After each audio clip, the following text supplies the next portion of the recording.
So yun, welcome to Naik View. Ayan, papakita ko po sa inyo kung gaano kalawak yung pabahay dito. So ayan, maraming salamat dito sa mataas na lupa dito. Kaya kitang-kita ko naman yung buong kabahayan dito sa Naik View. Ayan, kung mapapansin nyo, napakalawak nga ng bahay dito. Ng pabahay pala, I mean. Ayan o, tingnan mo, talaga namang ma-overwhelm ka sa sobrang dami ng pabahay dito. At ang karamihan ay hindi pa talaga tapos, wala pang pinto, wala pang bintana. Ayan. Oh. See? Napakaraming pabahay dito sa Naik. Dito sa ating mahal na bayan ng Naik. Ayan. Welcome na welcome kayo rito. Hindi naman akin, nag-welcome. So ayun, kaya pala ako napasugod dito dahil nabalitaan ko na meron na naman mga bagong na-relocate dito ngayong January 28 at sila ay galing sa Molino at ito na nga yung kanilang mga gamit, naghahakot na yung iba. Yung iba naman ay kasalukuyan pang binibriefing doon sa opisina nila at para nga masabi yung mga rules siguro, ewan ko kung ano mga pinagmimitingan doon. So eto, mapapansin nyo, kakaunti pa lang dito yung pinturado. May pinto, yung karamihan dito, wala pang pintura. Ayan, nagtataka ako kung bakit ganun, pero sabi daw kasi, hindi naman daw kasi sabay-sabay naglilipatan. Kaya, habang wala pang naglilipat, hindi na muna pinipinturahan at di mo na nilalagyan ng pinto. Pasilip ko rin sa inyo dito sa Block 61, no? O, kung makapansin nyo, pinturado na siya, at yung iba may pinto na, pero walang bintana. O, di ba? Yan, may pinto, o, makikita nyo, may pinto, tapos naka-tiles na din siya. At mapapansin nyo yung ceiling, meron na, may ceiling na. Tapos yung yung lababo niya, makikita mo merong cabinet sa ilalim, di ba? Bongga. Pero sa likod niya wala rin siyang pinto, wala pa ring bintana. At yung CR niya, tingnan mo naman, merong flash, di ba? Saan ka pa? At ang kagandahan dito sa Block 61, nagkakabit na sila ng ilaw, di ba? Kaya mas komportable na sila rito. Yan, update po natin sa Block 61, nagkakabit na po ng wire ng kuryente. Kaya malamang sa malamang magkakaroon na kayo ng ilaw dyan. At eto, interviewin natin yung mga bagong lipat dito. Good morning, Kuya. Good morning. Matanong ko lang po sana kung saan po kayong galing. Galing po kami sa Molino for Bacoor City. Apo. Then, ito yung time po na relocation po namin. Sir, ano pong reason na na-relocate kayo?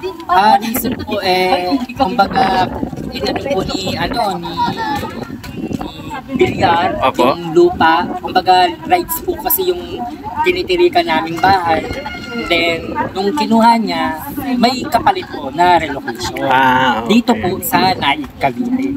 So, ano naman po yung naramdaman nyo? Masaya ba kayo? Nalungkot? Sa tagal po namin dun sa tinitirahan namin, mas ikukumpara mo, mas masaya kami doon.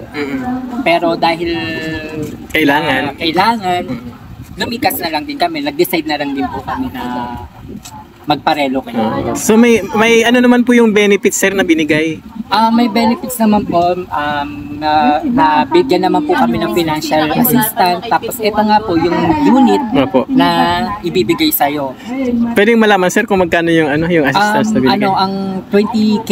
20,000. Financial assistance. May grocery din? Wala? Wala naman po. As in talagang financial assistance. Yun na yung 20K po. Then yung unit lang. Tapos, ano pa ba? So, sa palagay nyo, sir, kailan kayo maglilipat talaga? Sa ngayon, gusto lang po namin makita yung pinaka-unit and then makuha yung susi ng bahay na talagang mapupunta po sa amin. So, ngayon na talaga yung release? Ngayong araw na po yung release ng mga unit. Okay po. And then, wala pa kaming plano kung kailan namin titirahan kasi nga po, hindi pa pulido yung bahay, wala pang kuryente, wala pang tubig. So, sa ngayon nakita ko, sir, nagkakabit na sila ng kuryente. Opo, kumbaga, ito pa kasi mga nauna ng mga nauna. So, etong kaming next batch, matatagalan pa.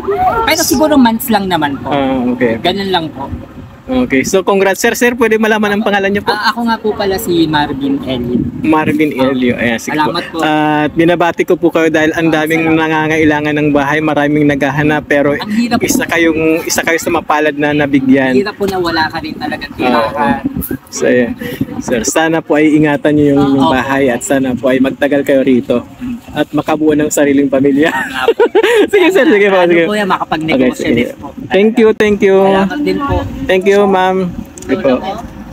So ayan, hanggang dito na lang po muna ang ating updates at sana po ay naibigan niyo ang ating munting video. Sana po ay patuloy niyo pong suportahan ang ating mga vlog at follow for more updates. Ito po si Santi nagsasabing masaganang buhay po sa ating lahat at unlad naik, happy naik.